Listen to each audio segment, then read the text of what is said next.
ಎಲ್ರಿಗೂ ನಮಸ್ಕಾರ. ಇವತ್ತಿನ ವಿಡಿಯೋದಲ್ಲಿ ನಾವು ಮತ್ತೊಂದು ಕ್ಯಾಮ್ರಾದ ಸೆಟ್ಟಿಂಗ್ ಬಳಸೋದು ಹೇಗೆ ಅಂತ ತಿಳ್ಕೊಳ್ಳೋಣ. ಕಳೆದ ವಿಡಿಯೋದಲ್ಲಿ ಹೇಳಿದಾಗೆ ಇವತ್ತಿನ ವಿಡಿಯೋದಲ್ಲಿ ನಾವು ಎಕ್ಸ್ಪೋಜರ್ ಕಾಂಪನ್ಸೇಷನ್ ಅಂದರೆ ಏನು, ಅದನ್ನು ಹೇಗೆ ಬಳಸೋದು ಅನ್ನೋದನ್ನು ಕೆಲವೊಂದು ಉದಾಹರಣೆಗಳ ಸಹಿತ ನೋಡೋಣ. ನೀವು ಎ ವಿ ಮೋಡ್ಗೆ ಹೋದರೆ ಅಥವಾ ಟಿ ವಿ ಮೋಡ್ಗೆ ಹೋದರೆ ಈ ಎಕ್ಸ್ಪೋಜರ್ ಕಾಂಪನ್ಸೇಷನ್ನ ಬಳಸ್ಬೋದು. ಕೆಲವೊಂದು ಸೋನಿ ಕ್ಯಾಮ್ರಾಗಳಲ್ಲಿ ಈ ಎಕ್ಸ್ಪೋಜರ್ ಕಾಂಪನ್ಸೇಷನ್, ಕೆಲವೊಂದು ನಿಕಾನ್ ಕ್ಯಾಮ್ರಾಗಳಲ್ಲೂ ಸಹ ಈ ಎಕ್ಸ್ಪೋಜರ್ ಕಾಂಪನ್ಸೇಷನ್ ಬದಲಾಯಿಸೋದಕ್ಕೆ ಅಂತಲೇ ಸಪ್ರೇಟ್ ಡಯಲ್ಲೇ ಕೊಟ್ಟಿರ್ತಾನೆ. ನನ್ನ ಕ್ಯಾಮ್ರಾದಲ್ಲಿ ಇದನ್ನು ಬದಲಾಯಿಸೋದಕ್ಕೆ ಎ ವಿ ಬಟನ್ ಅಂತ ಒಂದು ಕೊಟ್ಟಿದ್ದಾನೆ.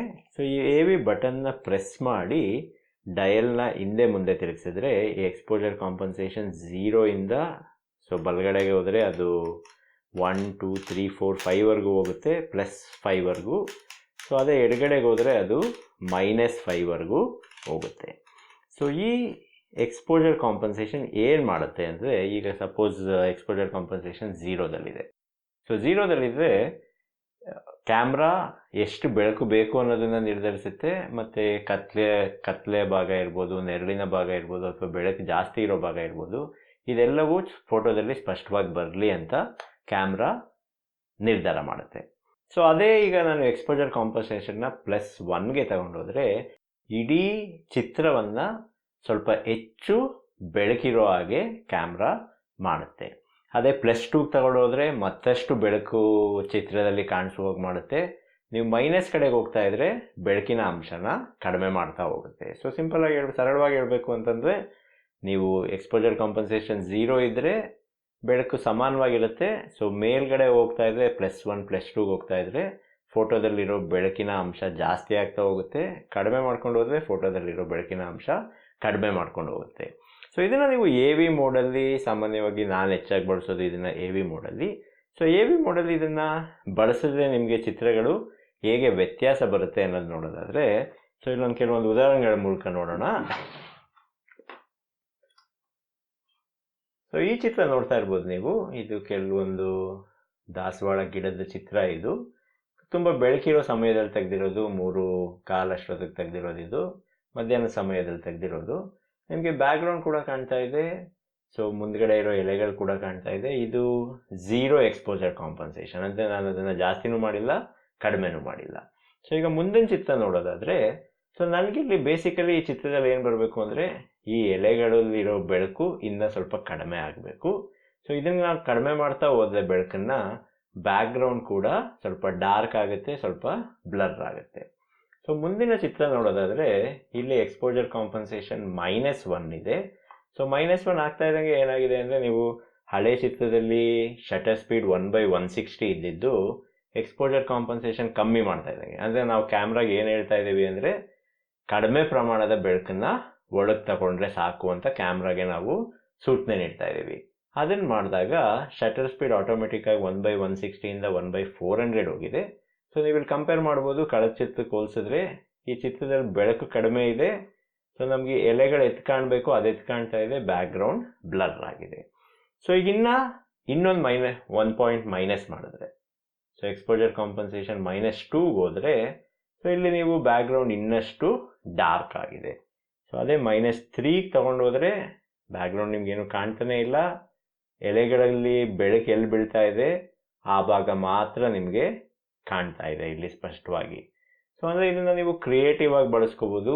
ನಿಮಗೆ ಫೋಟೋದಲ್ಲಿ ಬೆಳಕಿನ ಪ್ರಮಾಣ ಎಷ್ಟಿರಬೇಕು, ಯಾವ ಭಾಗ ಯಾವ ರೀತಿ ಕಾಣಬೇಕು ಅನ್ನೋದನ್ನು ಎಕ್ಸ್ಪೋಜರ್ ಕಾಂಪನ್ಸೇಷನ್ ಬಳಸಿ ನಿರ್ಧರಿಸ್ಕೋಬೋದು.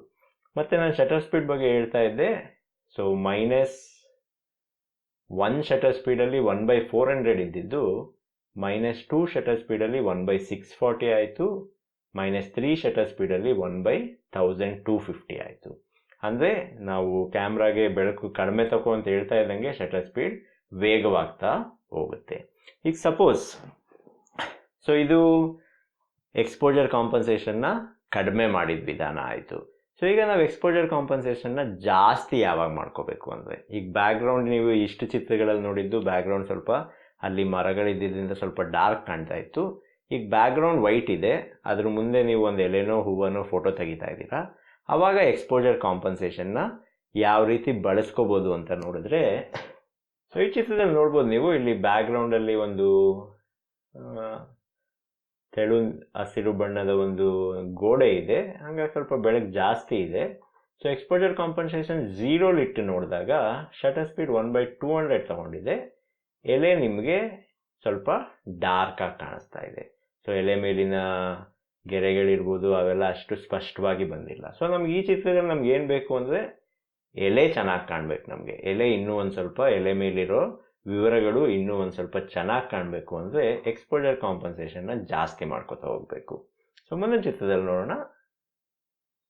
ಸೊ ಈ ಚಿತ್ರದಲ್ಲಿ ನೋಡ್ಬೋದು ನೀವು ಎಕ್ಸ್ಪೋಜರ್ ಕಾಂಪನ್ಸೇಷನ್ +1 ಇಟ್ಕೊಂಡಿದ್ದೀನಿ ಇದರಲ್ಲಿ. ಅಂದರೆ ನಾವು ಕ್ಯಾಮ್ರಾಗೆ ಜಾಸ್ತಿ ಬೆಳಕನ್ನ ಒಳಗೆ ತಗೋ ಅಂತ ಹೇಳ್ತಾ ಇದ್ದೀವಿ. ಹಂಗಾಗಿ ಶಟರ್ ಸ್ಪೀಡ್ ಇಲ್ಲಿ ಕಡಿಮೆ ಆಗಿದೆ. ಕಳೆದ ಚಿತ್ರದಲ್ಲಿ ಶಟರ್ ಸ್ಪೀಡ್ 1/200 ಇದ್ದಿದ್ದು ಈ ಚಿತ್ರದಲ್ಲಿ 1/100 ಆಗಿದೆ.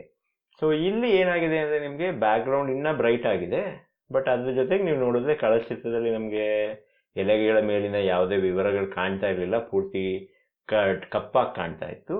ಇಲ್ಲಿ ನಮಗೆ ಎಲೆ ಮೇಲಿನ ವಿವರಗಳು ಕಾಣ್ತಾ ಇದ್ದಾವೆ. ಸೊ ಅದೇ ಈಗ ನಾವು +2 ಇಟ್ಟರೆ, ಸೊ +2 ಇಟ್ಟರೆ ಏನಾಗುತ್ತೆ ನೋಡಿದ್ರೆ ಶಟರ್ ಸ್ಪೀಡ್ ಇನ್ನೂ ಕಮ್ಮಿ ಆಗಿದೆ 1/80. ಬಟ್ ನೀವು ಇಲ್ಲಿ ನೋಡ್ಬೋದು ಏನು ಹೆಚ್ಚು ಕಮ್ಮಿ ಆಗಿದೆ ಇಲ್ಲಿ ಅಂದರೆ ಬ್ಯಾಕ್ಗ್ರೌಂಡ್ ಪೂರ್ತಿ ಬ್ರೈಟ್ ಆಗಿದೆ, ಎಲೆನೂ ಅಗತ್ಯಕ್ಕಿಂತ ಹೆಚ್ಚು ಬ್ರೈಟ್ ಆಗಿದೆ. ಹಾಗಾಗಿ ನೀವು ಎಷ್ಟು ಬ್ರೈಟ್ನೆಸ್ ಬೇಕು ಅನ್ನೋದನ್ನು ಈ ಎಕ್ಸ್ಪೋಜರ್ ಕಾಂಪನ್ಸೇಷನ್ ಬಳಸ್ಕೊಂಡು ನಿರ್ಧರಿಸ್ಕೋಬೋದು. ಸೊ ಕ್ರಿಯೇಟಿವ್ ಆಗಿ ಉಪಯೋಗಿಸೋಕ್ಕೆ ಈಗ ನೀವು ಇಲ್ಲಿ ಇನ್ನೊಂದು ಚಿತ್ರ ನೋಡಿದ್ರೆ ಇಲ್ಲಿ ಎಲೆ ತುದಿಲ್ ಮಾತ್ರ ಒಂದು ಸ್ವಲ್ಪ ಬೆಳಕಿಗೆ ಬೀಳ್ತಿದೆ. ಸೊ ಈ ಥರ ಚಿತ್ರ ತೆಗಿಲಿಕ್ಕೆ ನಾವು ಎಕ್ಸ್ಪೋಜರ್ ಕಾಂಪನ್ಸೇಷನ್ನ ತುಂಬ ಕಡಿಮೆ ಇಟ್ಕೊಂಡ್ರೆ ಈ ಥರ ಚಿತ್ರ ನಮಗೆ ಸಿಗುತ್ತೆ. ಸೊ ಫೈನಲಿ ಸಂಕ್ಷಿಪ್ತವಾಗಿ ಹೇಳಬೇಕು ಅಂದರೆ ಎಕ್ಸ್ಪೋಜರ್ ಕಾಂಪನ್ಸೇಷನ್ನ ನೀವು ಜಾಸ್ತಿ ಮಾಡ್ಕೋತಾ ಹೋದರೆ ಫೋಟೋದಲ್ಲಿ ಬೆಳಕು ಜಾಸ್ತಿ ಆಗ್ತಾ ಹೋಗುತ್ತೆ. ಎಕ್ಸ್ಪೋಜರ್ ಕಾಂಪನ್ಸೇಷನ್ನ ಕಡಿಮೆ ಮಾಡ್ಕೋತಾ ಹೋದರೆ ಫೋಟೋದಲ್ಲಿ ಬೆಳಕು ಕಡಿಮೆ ಆಗ್ತಾ ಹೋಗುತ್ತೆ. ಇದನ್ನು ಕ್ರಿಯೇಟಿವ್ ಆಗಿ ಬಳಸ್ಬೋದು, ಅಥವಾ ಹೊರಗಡೆ ನೀವು ಬಿಸಿಲಲ್ಲಿ ತೆಗಿಬೇಕಾದ್ರೆ ಎಕ್ಸ್ಪೋಜರ್ ಕಾಂಪನ್ಸೇಷನ್ ಕಡಿಮೆ ಇಟ್ಕೋಬೋದು, ಅಥವಾ ನೆರಳಲ್ಲಿ ಅಥವಾ ಕತ್ಲಲ್ಲಿ ತೆಗಿಬೇಕಾದ್ರೆ ಎಕ್ಸ್ಪೋಜರ್ ಕಾಂಪನ್ಸೇಷನ್ನ ಸ್ವಲ್ಪ ಜಾಸ್ತಿ ಇಟ್ಕೋಬೋದು. ಬಟ್ ನೆನ್ಪಿಟ್ಕೋಬೇಕು, ಅಪರ್ಚರ್ ಪ್ರಿಯಾರಿಟಿ ಮಾಡಲ್ ಫೋಟೋ ತೆಗಿಬೇಕಾದ್ರೆ ನೀವು ಎಕ್ಸ್ಪೋಜರ್ ಕಾಂಪನ್ಸೇಷನ್ ಜಾಸ್ತಿ ಮಾಡ್ತಾ ಇದ್ದಂಗೆ ಶಟರ್ಸ್ ವೇಗ ಕಡಿಮೆ ಆಗ್ತಾ ಹೋಗುತ್ತೆ. ಎಕ್ಸ್ಪೋಜರ್ ಕಾಂಪನ್ಸೇಷನ್ ಕಡಿಮೆ ಮಾಡ್ತಾ ಇದ್ದಷ್ಟು ಶಟರ್ ವೇಗ ಜಾಸ್ತಿ ಆಗ್ತಾ ಹೋಗುತ್ತೆ. ಸೊ ಇದು ಇವತ್ತಿನ ಫೋಟೋಗ್ರಫಿ ಟ್ಯುಟೋರಿಯಲ್ಸ್. ಸೊ ಮುಂದಿನ ವಿಡಿಯೋದಲ್ಲಿ ನಾವು ಮೀಟ್ರಿಂಗ್ ಅಂದರೆ ಏನು, ಯಾವ್ಯಾವ ಥರದ ಮೀಟ್ರಿಂಗ್ ಇದೆ, ಇದು ಫೋಟೋದ ಮೇಲೆ ಯಾವ ರೀತಿ ಪರಿಣಾಮ ಬೀರುತ್ತೆ ಅನ್ನೋದು ನೋಡೋಣ. ನೀವಿನ್ನೂ ಚಾನಲ್ಗೆ ಸಬ್ಸ್ಕ್ರೈಬ್ ಆಗಿಲ್ಲ ಅಂದರೆ ಸಬ್ಸ್ಕ್ರೈಬ್ ಆಗಿ, ಹಳೆ ವೀಡಿಯೋಸ್ ನೋಡಿಲ್ಲ ಅಂದರೆ ಇಲ್ಲಿ ಎಡಗಡೆ ಕಾಣ್ತಾ ಇದೆ ಹಳೆ ವೀಡಿಯೋಸ್ ನೋಡಿ. ಧನ್ಯವಾದ.